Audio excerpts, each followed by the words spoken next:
अच्छा बच्चों, तो आज का टॉपिक जो है सेट्स एंड वेन डायग्राम में, स्पेशली मैं शेडिंग पे ही रहना चाह रहा था, लेकिन shedding of Venn diagram. But कुछ इनिशियल डिटेल ज़रूरी है, वरना लोगों को बिल्कुल समझ नहीं आएगा। तो मैं थोड़ा सा इंट्रो दे रहा हूँ सेट्स एंड वेन डायग्राम का। एंड ये मतलब इतनी ज़्यादा इसकी वेटेज नहीं है एग्ज़ाम्स के अंदर, और इजी भी है, इतना मुश्किल नहीं है। तो स्टार्ट करते हैं। बिस्मिल्लाहिर्रहमानिर्रहीम।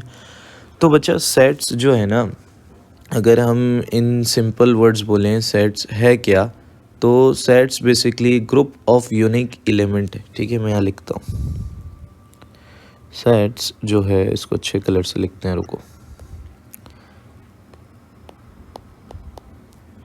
सेट्स जो है basically group of unique element है। इसका मतलब ये है कि इनमें कोई रिपीटेशन नहीं होगी इनके एलिमेंट्स में। सही है, यूनिक एलिमेंट्स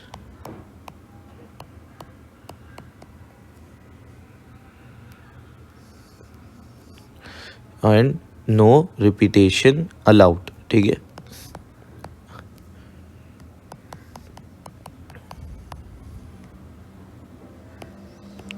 अब एक एग्जांपल देता हूँ। देखो, उसने बोला हुआ है एक ए सेट है। ठीक है, एक्स इज सच डैट। ठीक है, इसका मतलब होता है सच डैट। ठीक है, इस सिंबल का मतलब है such that, is such that. ठीक है, तो कुछ सिंबल्स हैं, उनको याद रखना है तुम लोग ने। एक्स इज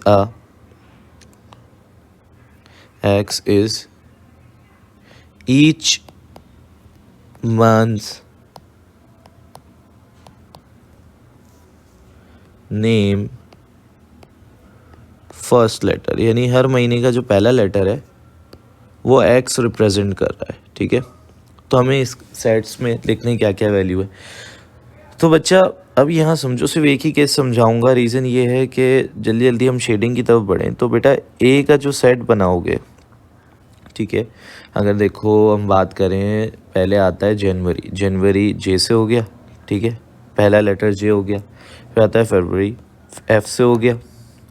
मार्च एम, अप्रैल ए। सही है, मार्च अप्रैल मई, फिर आएगा मई। सही है, तो मई भी एम आ रहा है। तो बेटा एम वापसी रिपीट नहीं कर सकते, क्योंकि एक दफ़ा एम आपने लिख लिया, क्योंकि मैंने अभी ऊपर ही बोला it is a group of unique element, no repetition allowed. March April May June, June में भी जे आ रहा है, जनवरी में जे आ चुका है, वो भी रिपीट नहीं कर सकते। जुलाई अगस्त, अगस्त में ए आ रहा है। इसी तरह यहाँ पे अप्रैल में भी ए आ चुका है, तो अगस्त का ए भी रिपीट नहीं हो सकता। जून जुलाई अगस्त सितंबर ऐसा आएगा। अक्टूबर, नवंबर, दिसंबर। सो बेसिकली ये हो गया इस सेट का एलिमेंट्स, बेसिकली हमने लिख लिया। सो बेसिकली ये जो एग्जांपल देनी थी ना, ये समझाना था कि रिपीटेशन किस तरह अलाउड नहीं होती। ये मैंने तुम्हें समझा दिया। ठीक है, अब बेसिकली एक बात समझो। ठीक है, फॉर सपोज मैं एक सेट ले लेता हूँ, B X is such that X is integer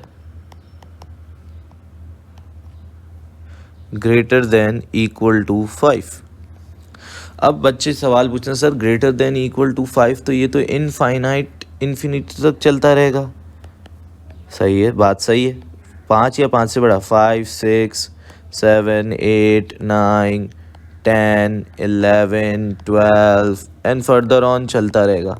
तो सर अगर ऐसा क्वेश्चन में आ गया तो मैं कहाँ तक लिखूँ, सवाल यहाँ उठता है। सो बच्चा, क्वेश्चन में ना आपको एक यूनिवर्सल सेट दिया जाता है। ठीक है, मैं उसकी एग्जांपल देता हूँ। जो आपके क्वेश्चन की ना यूनिवर्स होती है। ठीक है, जो आपके क्वेश्चन की क्या होती है, यूनिवर्स होती है। तो आपका क्वेश्चन ना कुछ इस तरह होता है कि आपको यूनिवर्सल सेट दिया जाएगा, और उस यूनिवर्सल सेट से आपने बाहर सोचना ही नहीं है। ठीक है, वही आपकी क्वेश्चन की यूनिवर्स है। सो यूनिवर्सल सेट कुछ इस तरह रिप्रेजेंट होता है। ठीक है, ये जो सिंबल है, ये यूनिवर्सल सेट का है। यूनिवर्सल सेट, ये आपके क्वेश्चन की यूनिवर्स है। सही है, इससे बाहर नहीं निकलना आपने। ठीक है, तो फॉर सपोज आपके यूनिवर्सल सेट दिया हुआ है 2 3 4 5 6 7 8 9 एंड 10। तो ये आपके क्वेश्चन की यूनिवर्स है, आपने इससे बाहर नहीं सोचना, इन्हीं नंबर से बाहर नहीं। अब उसने आपको फर्दर एक और सेट दिया हुआ है, बोला है P x is such that x is a prime number, ठीक है।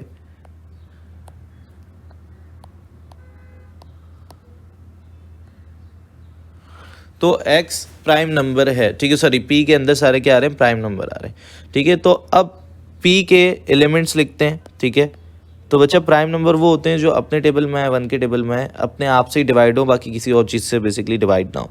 इसमें अब देखो, अब तुम्हारी यूनिवर्स में कौन कौन से नंबर हैं, ठीक है, उसके अलावा बाहर नहीं सोचना, ये तुम्हारी यूनिवर्स है, ठीक है, इसी पे फोकस करो। तो इसमें देखो कौन कौन से प्राइम नंबर है, तुमने कहा 2 सर, 3, 5, 7, बस सही है, 2, 3, 5, 7 सही है। तो ये ही प्राइम नंबर है। अच्छा, एक और बात, प्राइम नंबर में ना एक बात याद रखना, 1 इंक्लूडेड नहीं होता। यहाँ पे यूनिवर्सल सेट में 1 नहीं है, लेकिन अगर 1 लिखा होता तो प्राइम नंबर में 1 इज़ नॉट इंक्लूडेड, सही है। ये याद रखना, बच्चे अक्सर यहाँ गलती ये करते हैं कि प्राइम नंबर के अंदर भी 1 को इंक्लूड करते हैं, ठीक है। अच्छा, अब अगर मैं एक और सेट दे देता हूँ, इसी क्वेश्चन, सेम क्वेश्चन चल रहा है, समझो, ये यूनिवर्सल सेट में, ठीक है, मैंने बोला Q एक ऐसा सेट है, x is such that x is greater than equal to 5, सही है। तो अब देखो, बात ये है कि यूनिवर्सल सेट ने तुम्हें लिमिटेड कर दिया, सही है, कि भाई इतने से इतनी उसके अंदर ही रहना है आपने, यही है तुम्हारी दुनिया, सही है। तो बेसिकली वो जो इनफाइनाइट सेट ऊपर दिखाया था ना, वो वाली कहानी नहीं होगी क्वेश्चन पेपर्स के अंदर। तुम्हें यूनिवर्सल सेट दिया जाएगा, वो तुम्हारे क्वेश्चन की दुनिया होगा, उसी के अंदर से जो बेसिकली तुम बाकी सेट्स के एलिमेंट निकालोगे, सही है। So basically greater than equal to 5 है, तो 5, 6, 7, 8, 9, 10। देखो मैं 10 से आगे नहीं गया क्योंकि मेरा यूनिवर्सल सेट 10 पे एंड हो रहा है। सो बेसिकली ये इस तरह तुम्हारे पास आएगा। अच्छा, अब कुछ सिंबल का मीनिंग बता देते हैं। तो सबसे पहले हम आज बात करते हैं कॉम्प्लीमेंट की, सही है। तो बेटा पी कॉम्प्लीमेंट का मतलब क्या है, ठीक है। अगर किसी ने लिखा है पी कॉम्प्लीमेंट, तो बेटा पी कॉम्प्लीमेंट का मतलब ये है कि पी के अलावा यूनिवर्सल सेट में जो एलिमेंट्स हैं वो लिख दो, सही है। तो अब देखो अपने यूनिवर्सल सेट में जाओ, और यूनिवर्सल सेट में से, ठीक है, मैं बस यूं करके दिखा रहा हूँ, डॉट लगा के दिखाऊंगा, बाकी मिटा दूंगा बाद में। यूनिवर्सल सेट में पी के एलिमेंट्स मार्क करके आ जाओ। तो बोलो पी में 2 आ रहा है सर, पी में 3 आ रहा है, पी में 5 आ रहा है, पी में 7 आ रहा है। तो इन पी एलिमेंट्स के अलावा बाकी जितनी चीज़ें यूनिवर्सल सेट में रह गई वो पी कॉम्प्लीमेंट में आएगी। तो 4, 6, 8, 9, 10 ये हो गया पी कॉम्प्लीमेंट, सही है। इस तरह क्यू कॉम्प्लीमेंट क्या है, ठीक है, क्यू कॉम्प्लीमेंट ये इस तरह यूं करके डैश मारते ऊपर, ठीक है, इसको कॉम्प्लीमेंट कहते हैं, सही। तो क्यू कॉम्प्लीमेंट कैसे, तो मैं 1 मिनट को ये चीज़ मिटा लूँ ऊपर से, ओ 7 मिट गया, okay. So basically Q complement यानी मैं क्या करूँगा, यूनिवर्सल सेट में जाऊँगा, क्यू के एलिमेंट्स देखूंगा 5, 6, 7, 8, 9, 10। अब क्यू के एलिमेंट्स के अलावा बाकी जो यूनिवर्सल सेट पे एलिमेंट रह गए वो मेरा आंसर होगा 2, 3, 4। तो देखो कितना सिंपल हो गया, ठीक है। तो ये कॉम्प्लीमेंट का मतलब ये है। अच्छा, अब 2 सिंबल और तुम लोगों को जानने हैं, ठीक है, वो है इंटरसेक्शन एंड है यूनियन, सही है। तो अब मैं फॉर सपोज पी यूनियन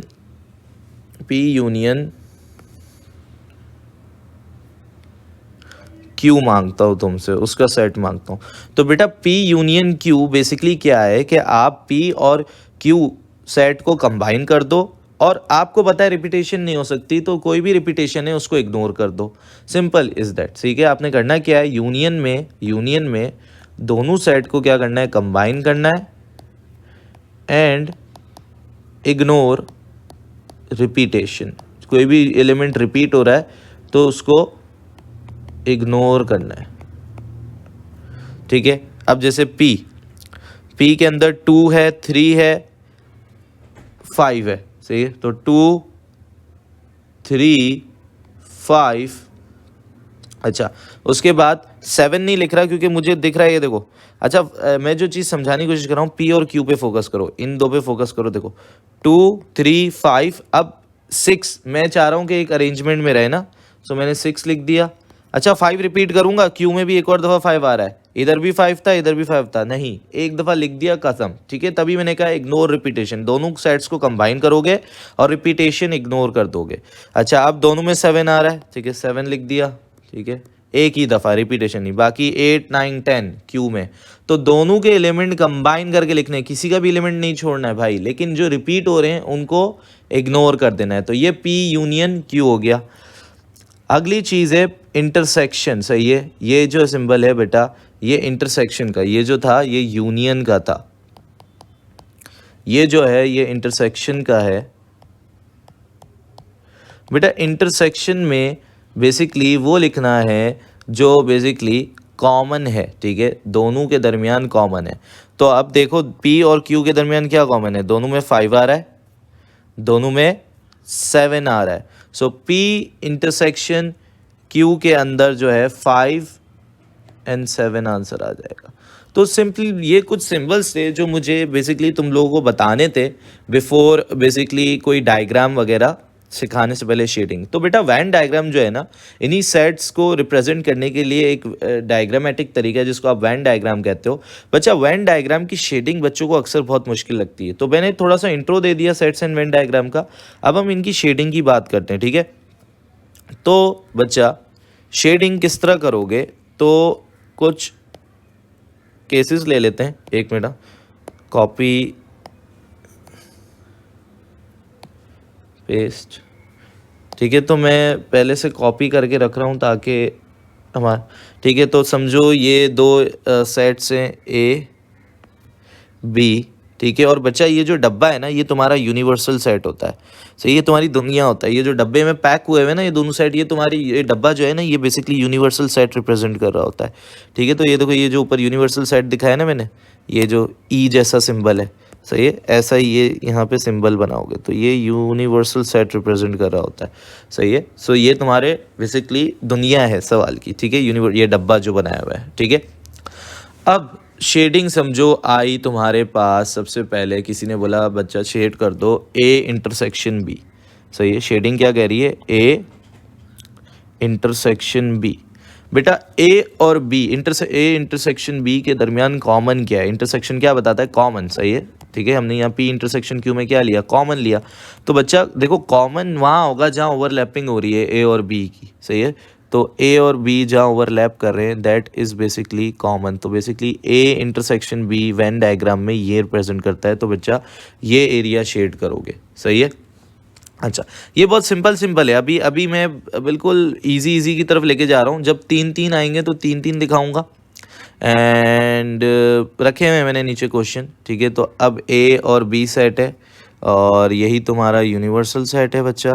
और अब जो सवाल है कि भाई A यूनियन B, ठीक है। सो A यूनियन B में आप करते क्या थे, दोनों जो A और B के एलिमेंट्स हैं उनको कंबाइन कर देते थे और रिपीटेशन इग्नोर कर देते थे, सिंपल इज दैट। यानी A और B मिलाकर, सही है, यूनियन है इनका, सही है। सो बेसिकली यहाँ पे A और B पूरे शेड हो जाएंगे, सही है। सो यहाँ पे शेडिंग जो होगी पूरा A और B की होगी।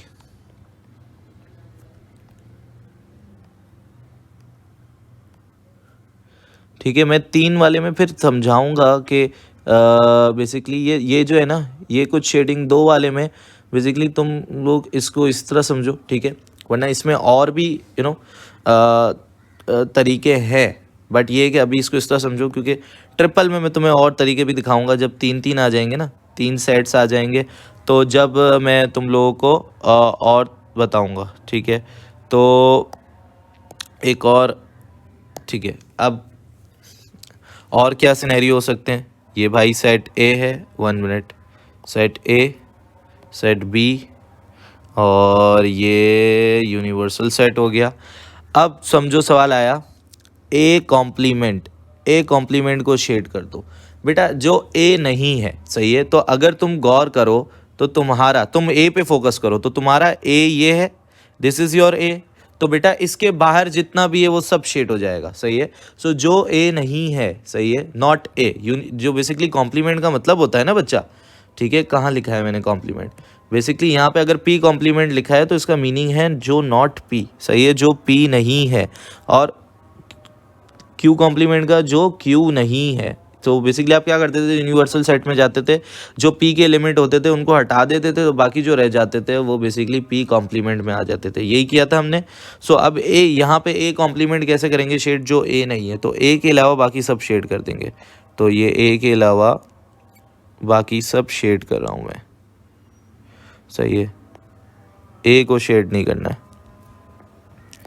बहुत मुश्किल हो रहा है भाई इस पे शेड करना, मज़ा नहीं आ रहा पेन पेपर वाला। जैसे पेन पेपर पे शेड करने का मज़ा आता है, पेन बेसिकली पेपर पे डायग्राम्स को,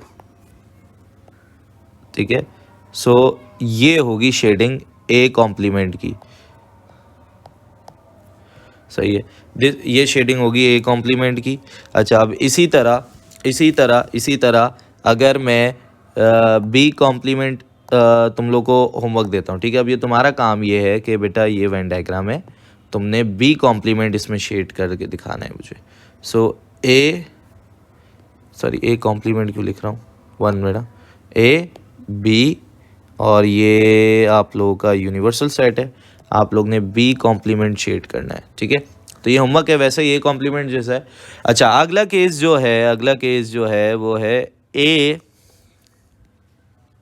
वन मिनट स्पेस बनानी पड़ेगी, ठीक है। तो अगला केस जो है वो है इधर के, फॉर सपोज ये देखो ए बी और ये आपका आ गया यूनिवर्सल सेट, ठीक है। तो अब अगला केस है ए इंटरसेक्शन बी कॉम्प्लीमेंट। अच्छा, अब ये थोड़ा सा यहाँ पे बच्चे फंसने लगते हैं, ये शुरू के जितने भी हैं ये तो बच्चों को आ जाते हैं समझ। अब बच्चा यहाँ फंसने लग गया। बच्चा अब देखो एक बात याद रखना, ठीक है, जब इस तरह का सिनेरियो आ जाए ना, फर्स्ट ऑफ ऑल जो मैं तुम्हें बात बता रहा हूँ उस पर फोकस करो बेटा। ये जो बीच में इंटरसेक्शन है ना, इसको इस तरह याद रखना कि वेन डायग्राम में जहाँ डबल शेड होगा, ठीक है, जहाँ डबल शेड होगा वही तुम्हारा आंसर होगा, ठीक है। आप बोलोगे sir double shade single shade की क्या बात आ गई, तो मैं तुम्हें दिखाता हूँ कैसे। देखो सबसे पहले इस पे फोकस करो, ये क्या है, ए है, तो बेटा ए क्या है, ठीक है। तो मैं अभी दूसरे डिफरेंट कलर से कर रहा हूँ ताकि ब्लू मेरा फाइनल आंसर होगा, ब्लू से जो मैं करूँगा, सही है। तो सबसे पहले मैं ए को शेड कर रहा हूँ, तो बेटा मेरा ए ये रहा, सही है। सुनना गौर से बात,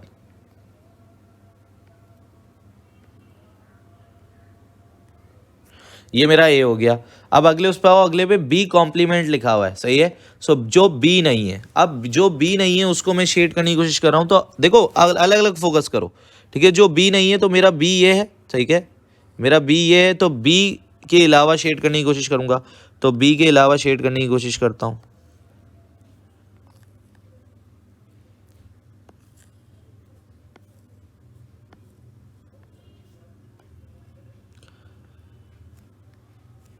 बी के अलावा शेडिंग हो रही है भाई बच्चों यहाँ पे, ये बी को छोड़ के मैंने सब शेड कर दिया। अब मुझे एक बात बताओ, डबल शेडिंग कहाँ हुई है, जहाँ येलो और ग्रीन दोनों आया हो। तो तुमने कहा सर ये जो हिस्सा है, मैं हाईलाइट करके दिखाता हूँ, ठीक है सर, ये जो हिस्सा है ना, ये वाला, ये इस हिस्से में डबल शेडिंग हुई है, ठीक है। सो बेटा बीच में इंटरसेक्शन लगा हुआ है, तो जहाँ डबल शेड हो ऐसे अलग अलग करने के बाद वही तुम्हारा आंसर होगा, सही है जी। इंटरसेक्शन लगा हुआ है, मैंने क्या बोला, डबल शेड याद रखो, वही तुम्हारा आंसर होगा। तो बेटा जब इस तरह की ट्रिकी चीज़ें आएँ तो अलग अलग शेड करो, और बीच में अगर इंटरसेक्शन लगा हो तो जहाँ डबल शेड हो वही तुम्हारा आंसर होगा। सो यही तुम्हारा आंसर है, ठीक है। तो अब ये सारी शेडिंग हम मिटा देते हैं और हमें पता चल गया हमारा आंसर क्या है। हमारा आंसर जो है वो ये है, ठीक है, ये हमारा आंसर है, ठीक है। तो बच्चा याद नहीं करना सारी चीज़ें, बस ये है कि मैंने तुम्हें तरीका सिखा दिया किस तरह करना है। बच्चे हर सिनेरियो हर केस को याद कर रहे होते हैं, याद नहीं करना है बच्चा, ये आंसर है, सही है। तो जहाँ डबल शेड हुआ वो मेरा आंसर हो गया, ठीक है। एक और वैरायटी देखते हैं।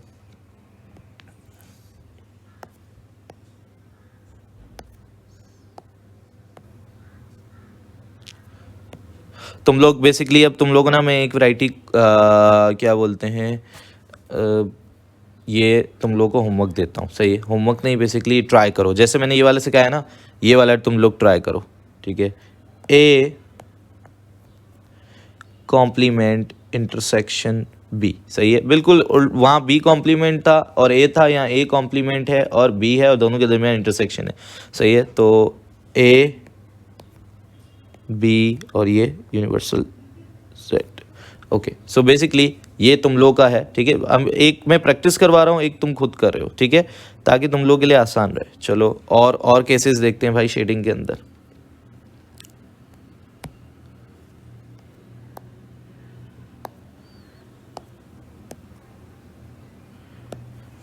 तो इसके अंदर देखते हैं, तो ए बी और ये यूनिवर्सल सेट हो गया एंड है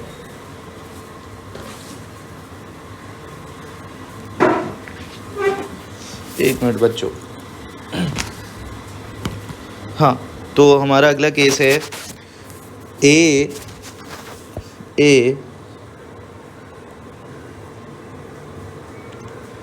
यूनियन बी कॉम्प्लीमेंट, सही है, हमारा केस ही है। अब सुनना यहाँ पे बात बच्चा, तो थोड़ा सा गौर ये करना कि बच्चा यहाँ पे फिर थोड़ा सा डिफरेंट केस आ गया जैसे ऊपर आया था। अब जब यूनियन आ जाए बच्चा बीच में, तो यूनियन के लिए बेटा जहाँ पे भी, ठीक है, पूरा शेड हुआ, ऑल शेडेड, वो सब तुम्हारा आंसर होगा, ठीक है। मैं तुम्हें समझाता हूँ कैसे। इंटरसेक्शन में जहाँ डबल शेड होगा वो तुम्हारा आंसर होगा, यूनियन में जहाँ पूरा शेड हो जाए वही तुम्हारा आंसर होगा। अब तुम्हें समझाता हूँ कैसे। अब देखो अलग अलग फोकस करो। ए, सबसे पहला ए है, तो ए क्या है, ए को मैंने शेड कर दिया, ए ये रहा मेरा, तो मैंने जस्ट ए को शेड कर दिया, ठीक है, ये हो गया। बी कॉम्प्लीमेंट क्या है, तुमने कहा सर जो बी नहीं है, सही, तो बी पे फोकस किया, बी के अलावा बाकी सब शेड करने की कोशिश की, तो बी के अलावा बाकी सब शेड करने की कोशिश की।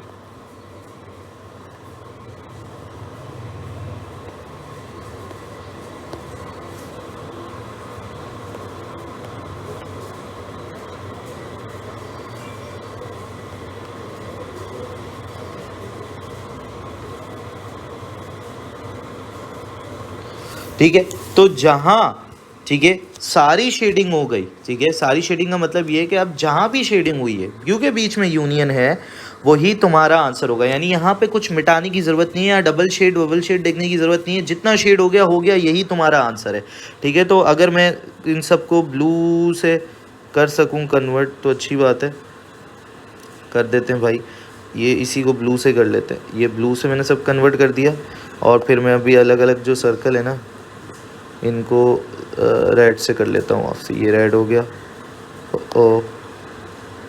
ये रेड हो गया, और ये भी रेड हो गया वापसी,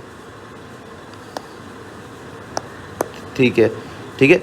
तो यही हमारा आंसर होगा, ठीक है। ये जो मैंने शेड किया हुआ है, ये पूरा जो शेड हुआ है, यही हमारा आंसर होगा, ठीक है, ठीक है। तो बात ये है कि जब बीच में यूनियन आ रहा है तो जितना शेड हो गया वो तुम्हारा आंसर है, बीच में इंटरसेक्शन आ रहा है तो जहाँ डबल शेड हुआ वो तुम्हारा आंसर है, ठीक है। तो ये कन्फ्यूजन जो बच्चों को हमेशा रहती है ना, ये मैं क्लियर करने की कोशिश कर रहा हूँ आज, कि तुम लोगों को ये कन्फ्यूजन से बाहर आ जाओ, ठीक है। अब इसी की एक और वैरायटी हम ले लेते हैं,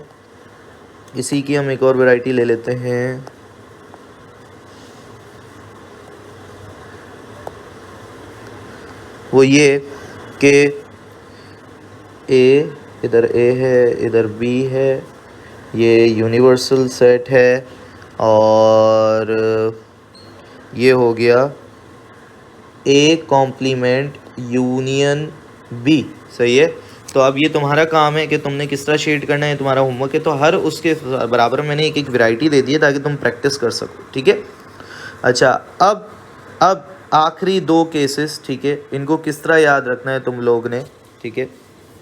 और आखिरी दो केसेस वो इस तरह याद रखना है, ए बी और ये यूनिवर्सल सेट हो गया, ठीक है। अब यहाँ पे जो सिनेरियो है वो ये है, ठीक है, कि तुम्हें शेड करना है A complement union B complement. सही है। अच्छा, अब बात ये है कि ठीक है, अब इसको कैसे शेड करें सर? ठीक है, तो बच्चा वही बात है कि अब थोड़ा सा डिफरेंट केस आ गया है, तो तुम पहले अलग अलग को शेड करोगे। ए कॉम्प्लीमेंट पे फोकस करो। तो ए कॉम्प्लीमेंट यानी जो ए नहीं है, तो मैंने जो ए नहीं है उन सबको शेड कर दिया। पहले ए को छोड़ के बाकी सबको शेड कर दिया जो ए नहीं है। ठीक है, तो ये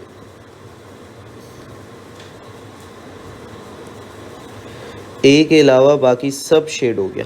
ठीक है, बी कॉम्प्लीमेंट क्या है? जो बी नहीं है, तो बी के अलावा बाकी सब शेड कर दो।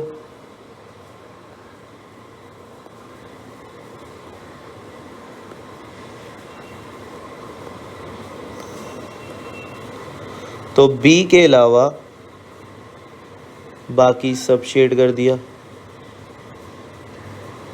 ओ हिल क्यों रहा है ये? अच्छा, सो बेसिकली बीच में यूनियन लगा हुआ है। यूनियन का मतलब ये है कि जो शेड हो गया, नहीं वही तुम्हारा आंसर है। तो यानी यही तुम्हारा आंसर है पूरा। ठीक है, बीच में यूनियन लगा, तो अलग अलग करके हमने इसलिए डील किया। सही है, सब ब्लू कर दिया मैंने। 1 मिनट यार, पेन रुक गई। ओके, सब ब्लू किया है। अब इसको भी ब्लू कर लेते हैं बच्चों। 2 मिनट। असल में बहुत मुश्किल होता है, लेकिन शुक्र है ये सॉफ्टवेयर की वजह से थोड़ा सा काम आसान हो गया। बार बार ड्राइंग नहीं बनानी पड़ेगी, तो थोड़ा सा आसान हो गया है। सही है। अच्छा, 1 मिनट, एक और सर्कल कहाँ गया? ये रहा। ठीक है, तो ये बी आ गया, ये आ गया। तो बेटा यही तुम्हारा आंसर होगा। अगर तुम गौर करो यार, तो ये बेटा ये सेंटर एरिया सिर्फ शेड नहीं हुआ, बाकी सब शेड हो गया। तो क्या मैं इसको ये भी कह सकता हूँ कि ये बेसिकली ए इंटरसेक्शन बी का कॉम्प्लीमेंट है, यानी ए इंटरसेक्शन बी के अलावा बाकी सब शेड हुआ है। सो बेसिकली हाँ, मैं इसको ये भी कह सकता हूँ। ठीक है, तो ये बेसिकली ये एक समझ लो एक तरह की आइडेंटिटी। अब इसको किस तरह याद रखें सर? इसको इस तरह याद रखें कि बेटा तुम क्या करो, इन दो पे कॉम्प्लीमेंट लगा हुआ है, तो इन दोनों का कॉम्प्लीमेंट ब्रैकेट पे ले लो बाहर, और बीच में यूनियन है, यूनियन को उल्टा कर दो। क्या कर दो? उल्टा कर दो, तो बन जाएगा इंटरसेक्शन। सही है। सो बेसिकली ये बन गया। ठीक है, तो क्या करना है? कॉम्प्लीमेंट कॉमन लेना है और यूनियन को उल्टा कर देना है, रिवर्स कर देना है, तो वो इंटरसेक्शन बन जाएगा। और ये A complement union B complement equal होता है ए इंटरसेक्शन बी का होल कॉम्प्लीमेंट के इक्वल। सही है। सो बेसिकली ये इस तरह करना है। ठीक है, अब एक और केस ले लेते हैं हम जल्दी से। एक और केस,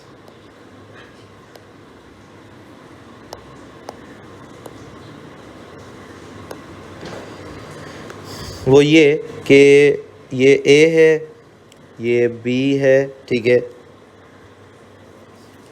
अब तुम्हारे पास समझो आ गया सवाल, A complement intersection B complement कर दो। ठीक है, तो अब क्या करना है? अब वापसी, लेकिन अब यहाँ पे इंटरसेक्शन है, तो यहाँ पे वो चीज़ लूँगा, जहाँ वो एरिया लूँगा जो डबल शेड हुआ होगा। यूनियन में सारा एरिया ले रहा था, यहाँ पे इंटरसेक्शन है तो वो एरिया लूँगा जो डबल शेड हुआ होगा। ठीक है, ऑल।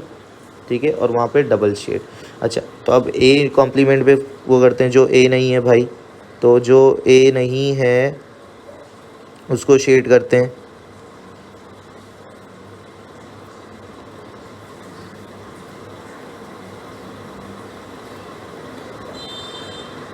ठीक है, तो ये हम कर रहे हैं जो ए नहीं है। ओके, तो ये हो गया जो ए नहीं है शेड। अब जो बी नहीं है, बी कॉम्प्लीमेंट को शेड करो। ठीक है, तो बी कॉम्प्लीमेंट को शेड करते हैं जो बी नहीं है। अच्छा, बी ये भी नहीं है भाई। ठीक है, मैं ए को भी रोक रहा था। सही है, माय बैड। सही, तो जो बी नहीं है, सिर्फ बी को नहीं शेड करना अब इस ग्रीन से। ठीक है, तो ये जो बी नहीं है, अगर तुम गौर करो तो बेटा तुम्हारा डबल शेड कहाँ हुआ है? डबल शेड ए और बी के बाहर ही हुआ है। ठीक है, अगर गौर करो डबल शेड, क्योंकि अब हमें हमारा ताल्लुक है डबल शेड से, क्योंकि बीच में इंटरसेक्शन आ गया। सो डबल शेड वाले एरिया, ठीक है, ये अगर गौर करो तो ये बाहर वाले एरिया में सब डबल शेड हुआ है, ये एरिया में, अंदर वाले में कहीं भी डबल शेड नहीं हुआ। सही है। सो अब हम सब मिटाएंगे। ठीक है, और डबल शेड वाला एरिया जो हमें मिल गया वो ही हमारा फाइनल आंसर है, ठीक है।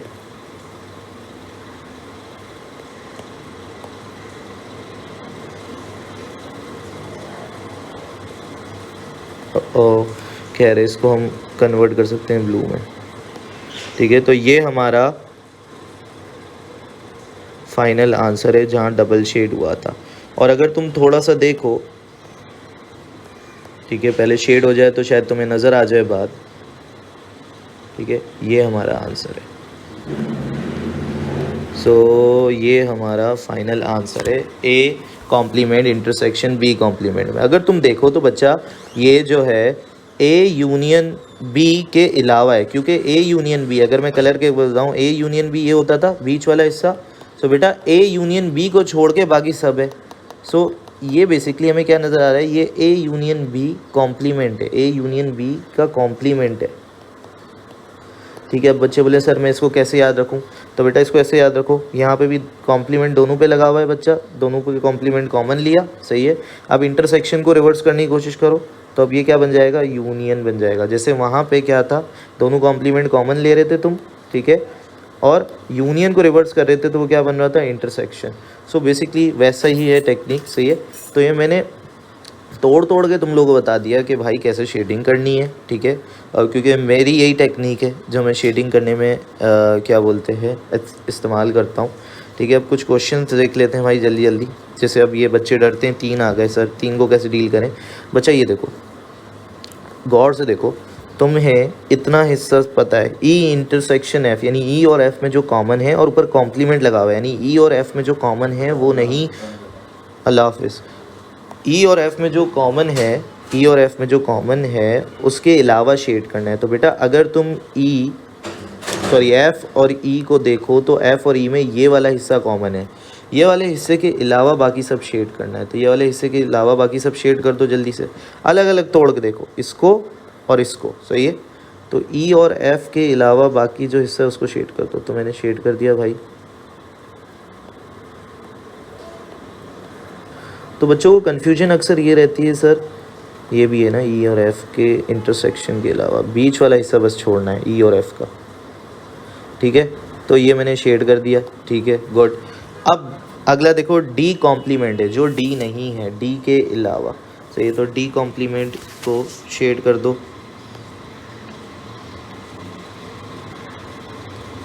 तो डी के अलावा सब शेड कर दिया मैंने,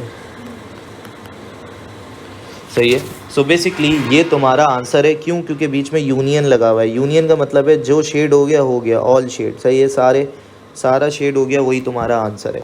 सो ऐसे तोड़ तोड़ के करोगे चीज़ें, ठीक है। रुको, अब मैं इसको पूरा एक ही उसमें ले आता हूँ ताकि तुम्हें पता चल जाए आंसर क्या। तो बच्चा तुम्हारा आंसर यही है, बस बीच वाला जो है ना, हाईलाइटर, बीच वाला जो है ना हिस्सा, वो नहीं हुआ हुआ शेड। तो हाईलाइटर से कर लेते हैं ताकि ज़्यादा अच्छा समझ में आए, ठीक है। तो कुछ इस तरह है, बाहर नहीं निकलनी चाहिए भाई तुम्हारी शेडिंग, लेकिन ये है कि अभी यार जल्दी जल्दी में कर रहे हैं, ठीक है। तो बच्चा ये तुम्हारा आंसर है इसका, ठीक है। तो देखो सिंपल ट्रिक बताइए, इससे तुम्हारे 3-3 वाले भी आसान हो गए, कुछ भी नहीं है, बहुत आसान हो गया, ठीक है। तो ये आंसर है तुम्हारा शेडिंग का। अब आते हैं इधर, बोला है ए इंटरसेक्शन बी, तो ये तो भाई बताने की ज़रूरत नहीं है, ये रहा, ठीक है। ये हिस्से को ए इंटरसेक्शन बी कह रहे हो, ठीक है। तो ये तो बहुत आसान था। अब बात करते हैं, अब ये देखो, A complement union B complement. तो भाई इसको बेसिकली अलग अलग तोड़ के करना है, या ऊपर मैंने तुम्हें डायरेक्ट सिखाया था कि A complement union B complement A intersection B complement के इक्वल है। तो दोनों तरीके से कर सकते हो, ठीक है। तो बेसिकली मैं तो अलग अलग तरीके से भी कर सकता हूँ कि भाई यूनियन देखा, यूनियन में जहाँ पूरा शेड हुआ वो मेरा पूरा आंसर होगा, सही है। अलग अलग ए कॉम्प्लीमेंट बी कॉम्प्लीमेंट को शेड करके मैंने देख लिया, ऐसे भी कर सकता हूँ। दूसरा मैं ये कर सकता हूँ कि मैंने बीच के साइन को रिवर्स किया और होल कॉम्प्लीमेंट लगा दिया। तो ये आंसर है ए इंटरसेक्शन बी का कॉम्प्लीमेंट, नहीं है ए इंटरसेक्शन बी के अलावा। ए इंटरसेक्शन बी क्या होता है, ये होता है, इसके अलावा बाकी सब शेड कर दो। तो इसके अलावा बाकी सब शेड कर दो, ठीक है। तो बीच वाली चीज़ छोड़ के बाकी सब शेड कर दो।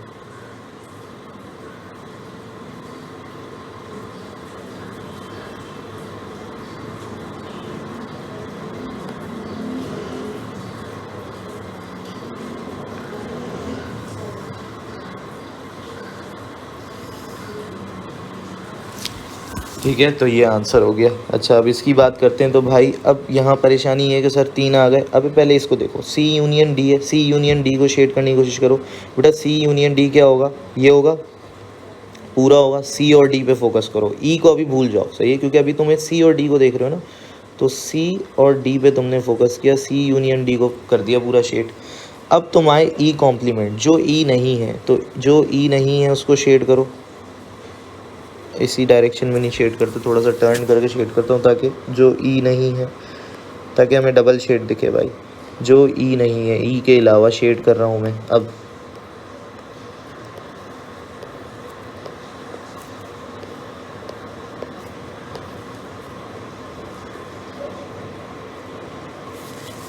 सही है। अब क्या है, बीच में इंटरसेक्शन लगा हुआ है, तो इन बीच में अगर इंटरसेक्शन लगा हुआ है तो वो मेरा आंसर है जहाँ डबल शेड हुआ है। तो अगर तुम डबल शेड देखो तो तुम्हारा डबल शेड कहाँ कहाँ हुआ है, एक तो ये हिस्से में हुआ है, ये सही है, ये जो मैंने हाईलाइट किया ना, ये तुम्हारा हिस्सा है, ठीक है। ये बेसिकली ये और ये, सही है, ये हिस्सा है जहाँ शेड हुआ है डबल, ठीक है, और कहीं डबल शेड नहीं हुआ है। तो ये मेरा आंसर है, ठीक है। तो ये सब मिटाते हैं, ठीक है। और बेसिकली देखो कितना आसान हो गया, ठीक है। ये सिंपल ट्रिक है, ठीक है। बच्चे इसमें परेशान हो रहे होते हैं, और ये इतना ज़्यादा वेटेज भी नहीं है बच्चा, फिर भी तुम लोग इस पर टाइम बहुत ज़्यादा यूटिलाइज़ कर लेते हो। तो इतना यूटिलाइज़ करना नहीं है, सही है। तो ये आंसर है, सही है। सो ये आंसर हो गया हमारा। अच्छा, ये कह रहा है ए इंटरसेक्शन बी शेड कर दो, तो भाई ये तो आसान है, ठीक है, कर दिया। कभी कभार देखो ट्रिपल ट्रिपल। अब बोला है बताओ सेट नोटेशन से कि ये क्या रिप्रेजेंट कर रहा है। तो तुम्हें पता है भाई, ये ए यूनियन बी रिप्रेजेंट कर रहा है, ये ए इंटरसेक्शन बी रिप्रेजेंट कर रहा है। तो देखो कितनी आसान है शेडिंग, मतलब इतनी मुश्किल नहीं है, ठीक है। तो ये तुम लोग बेसिकली बस यही है कि रिवाइज़ करो चीज़ें, मतलब देखो। बस यहीं पे रोकता हूँ मैं। टाटा बाय बाय, अल्लाह हाफ़िज़।